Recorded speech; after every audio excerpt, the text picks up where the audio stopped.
India മരിച്ചിട്ട് നാം ജീവിക്കുന്നത് എന്തിന്?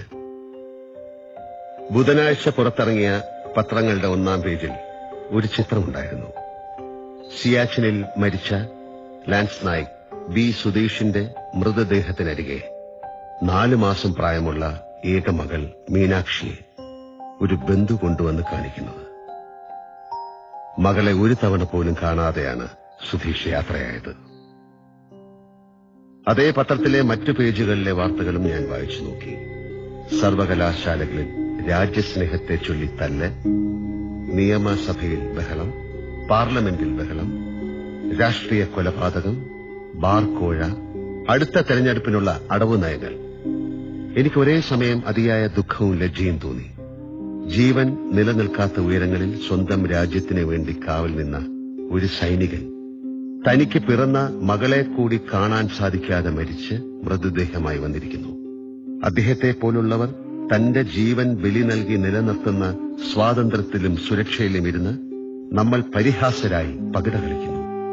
എന്താണ് രാജ്യസ്നേഹം എന്നതിനെക്കുറിച്ച് പറഞ്ഞ് വൃത്തികെട്ട രീതിയിൽ തല്ലുകൂടുന്നു. ഇതിൽ പരം നാണം കെട്ട മറ്റെന്തുണ്ട് ഭൂമിയിൽ? രാജ്യത്തിനു വേണ്ടി സ്വന്തം ജീവൻ ബലിവെക്കുന്ന മനുഷ്യരെ അപമാനിക്കാൻ ഇതിൽ കൂടുതൽ മറ്റെന്ത് വേണം?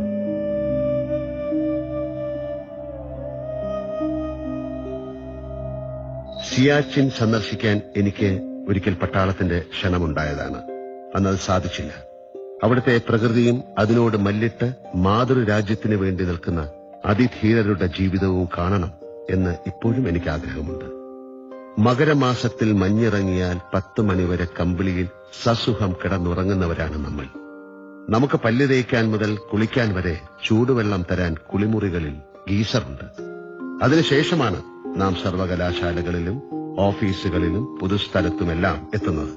എന്നിട്ടാണ് നാം ചർച്ചകൾ നടത്തുന്നത്, സമരങ്ങൾ സംഘടിപ്പിക്കുന്നത്, കല്ലെറിയുന്നത്, പട്ടാളത്തെ തെറി പറയുന്നത്, അവരെ സംശയിക്കുന്നത്, രാജ്യദ്രോഹികളെ ആവിഷ്കാര സ്വാതന്ത്ര്യത്തിന്റെ ആളുകളായി ചിത്രീകരിക്കുന്നത്.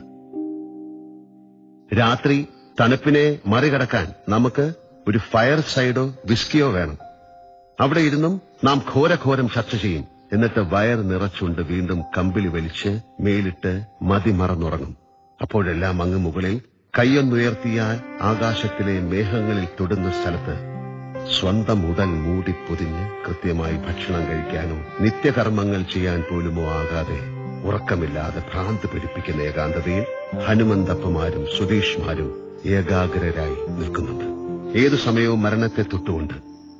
അപ്പോഴും അവരുടെ മനസ്സിൽ അങ്ങ് ദൂരെ വീട്ടിൽ പിറന്ന താൻ ഇതുവരെ കാണാത്ത മകളെക്കുറിച്ചുള്ള ആലോചനകളായിരിക്കും. രോഗിയായ അമ്മയെയും താൻ ഇല്ലാത്തതുകൊണ്ട് തളർന്ന് തനിച്ച് ജീവിക്കുന്ന ഭാര്യയെയും കുറിച്ചുള്ള ആധിയായിരിക്കും. അവരുടെ കീറി മുറിഞ്ഞ ഈ ആത്മാവിന് തീയിട്ടുകൊണ്ടാണ് നാം കുളിര് കായുന്നത്.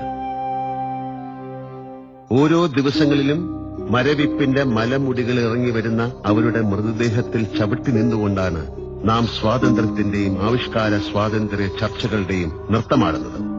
ഈ മഹാപാപത്തിന് കാലം മാപ്പ് തരുമോ?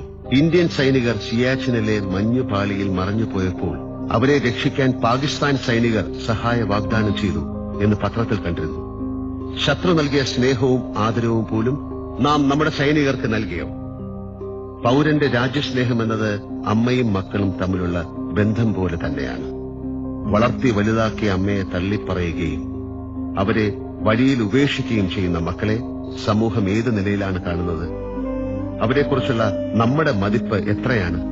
അതുപോലെ തന്നെയാണ് ജനിച്ച രാജ്യത്തോടുള്ള പൗരന്റെ മനോഭാവവും. രാജ്യമെന്നത് നാം ചവിട്ടി നിൽക്കുന്ന ഈ മണ്ണാണ്. നമുക്ക് തലയ്ക്ക് മുകളിലുള്ള ആകാശമാണ്. ശ്വസിക്കുന്ന വായുവും കുടിക്കുന്ന ജലവുമാണ്. നാം കൊള്ളുന്ന മഴയും വെയിലും മഞ്ഞുമാണ്. ഒടുവിൽ നാം മരിച്ചിറങ്ങിക്കിടക്കേണ്ട വെന്തലിയേണ്ട മണ്ണടരുകളാണ്. അവയ്ക്ക് കാവൽ നിൽക്കുക എന്നത് സിയാച്ചിനിലെയോ കാശ്മീരിലെയോ ലഡാക്കിലെയോ സൈനികർ മാത്രം ചെയ്യേണ്ട ജോലിയല്ല. നാം എല്ലാം അതിന്റെ കാവൽക്കാരാണ്. തൂക്കും തിരകളുമല്ല, സ്നേഹവും ആദരവും വേണമെങ്കിൽ രാജ്യത്തിനു വേണ്ടി മരിക്കാനുള്ള സന്നദ്ധതയുമാണ് നമ്മുടെ ആയുധങ്ങൾ. അത് കൈവെടിഞ്ഞാൽ നാം ബുദ്ധിജീവികളാകുമായിരിക്കാം, പക്ഷേ നല്ല മക്കളാവില്ല. എനിക്കിപ്പോൾ നടക്കുന്ന രാഷ്ട്രീയ ചർച്ചകളിലോ ബഹളങ്ങളിലോ താല്പര്യമില്ല. മനോഭാവം മാത്രമേ എന്നെ അലട്ടുന്നുള്ളൂ. എന്തുകൊണ്ടാണ് നാം നമ്മുടെ മക്കൾക്ക് ഇന്ത്യ എന്ന അത്ഭുതത്തെക്കുറിച്ച് പറഞ്ഞു കൊടുക്കാത്തത്? അതിന്റെ അത്ഭുതപ്പെടുത്തുന്ന സംസ്കാരത്തെപ്പറ്റിയും അതിന് കാവൽ നിൽക്കുന്ന ഹിമാലയത്തെക്കുറിച്ചും അതിനെ നനയ്ക്കുന്ന മഹാനദികളെക്കുറിച്ചും പറഞ്ഞു കൊടുക്കാത്തത്? അതിന്റെ സാഹിത്യത്തെക്കുറിച്ചും ചിന്തയെക്കുറിച്ചും മനസ്സിലാക്കി കൊടുക്കാത്തത്? ഒരച്ഛൻ മകൾക്കയച്ച കത്തുകളെങ്കിലും വായിക്കാൻ നൽകാത്തത്? അത് ചെയ്താൽ മാത്രം മതി. ഒരു മകനും മകളും ഇന്ത്യക്കെതിരെ ഇവിടെ ജീവിച്ചുകൊണ്ട് മുദ്രാവാക്യം വിളിക്കില്ല. എവിടെയോ ഒരു പട്ടാളക്കാരൻ മരിച്ചു വീഴുമ്പോൾ നമ്മുടെ മക്കൾ ഒരു നിമിഷം സ്വയം കണ്ണടച്ചു നിന്നോടും. ഒരു തുള്ളി കണ്ണീർ പൂക്കൾ ഉദകമായി നൽകിക്കൊള്ളും. കുട്ടികളെ അയക്കേണ്ടത് സംസ്കാരത്തിന്റെ സർവകലാശാലകളിലേക്കായിരിക്കണം. അപ്പോൾ അവർ മുദ്രാവാക്യം വിളിക്കുന്ന അതേ ശക്തിയോടെ സല്യൂട്ട് ചെയ്യാനും പഠിക്കും. പ്രസംഗിക്കുന്ന അതേ വീറോടെ രാജ്യത്തെ ഓർത്ത് കരയാനും പഠിക്കും. അക്രമിയുടെ സ്വാതന്ത്ര്യത്തിനു വേണ്ടി വാദിക്കാത്ത സ്വരാജ്യത്തിന്റെ സുരക്ഷയെക്കുറിച്ച് ചിന്തിക്കും. എല്ലാ ചിന്തകളും നല്ലതാണ്. അവ രാജ്യത്തെ ഏതെങ്കിലും തരത്തിൽ പുരോഗതിയിലേക്ക് നയിക്കുമെങ്കിൽ എല്ലാ സമരങ്ങളും നല്ലതാണ്. അത് രാജ്യത്തിന്റെ വളർച്ചയ്ക്ക് ഒരു ഇഷ്ടിക കൂടി വെക്കുമെങ്കിൽ എല്ലാ ചർച്ചകളും നല്ലതാണ്. അത് എത്രയോ പേർ ജീവൻ നൽകി നേടിയ നിലനിർത്തുന്ന രാജ്യസ്വാതന്ത്ര്യത്തെ കൂടുതൽ സുരക്ഷിതമായി നിലനിർത്തുമെങ്കിൽ അല്ലാത്തതെല്ലാം വ്യർത്ഥം മാത്രമല്ല, മാതൃനിന്ദ കൂടിയാണ്. ആരാണ് എഴുതിയത് എന്നോർമ്മയില്ല. ഇന്ത്യ ജീവിക്കുമ്പോൾ നമ്മൾ മരിക്കുന്നതെങ്ങനെ? ഇന്ത്യ മരിച്ചിട്ട് നമ്മൾ ജീവിച്ചിട്ടെന്ത് കാര്യം? ജയ് ഹിന്ദ്. സ്നേഹപൂർവ്വം, മോഹൻലാൽ.